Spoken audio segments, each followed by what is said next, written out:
Hello மக்களே! As usual ஃபேமிலியோட தான் எல்லா படமும் பார்க்க போறது.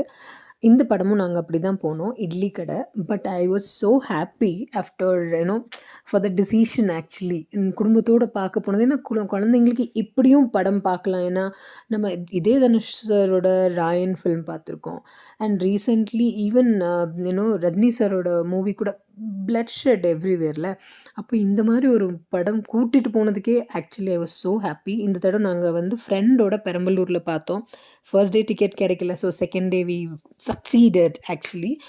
டேக் ஆஃப் கொஞ்சம் ரொம்ப ஸ்லோ நார்மலா இருந்துச்சு. ஓகே, தனுஷோட அந்த டயஸ்போரா எப்படி அவர் ஏங்கிட்டு இருக்காரு, அதெல்லாம் கொஞ்சம் நல்லா எமோஷ்னலாக எக்ஸ்பிரஸ் பண்ணிட்டு இருந்தார். பட் ரியலி அந்த அந்த டேக் ஆஃப்க்கு அப்புறம் அவரோட ஊருக்கு போகிறதுக்கு அப்புறம் really so many goose bumps moment.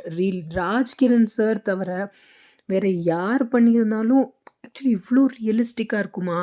இல்லை இமேஜின். ஏன்னா சூட்டும் ஆகணும். அந்த அவளோட வயசானவர் நடந்து வரும்போது அவர் எக்ஸ்பிரஸ் பண்ணுற விதம், அவர் நடக்கிறதுலேருந்து பேசுகிறதுலேருந்து எல்லாத்துக்கும் வந்து இப்போ ஈவன் நான் I don't try to say that he is the best actor. But அந்த ரோலுக்கு ராஜ்கிரண் சார் தவிர யாரையுமே இமேஜினே பண்ண முடியல. I will talk to you about all the best and worst aspects in continue வாட்சிங்.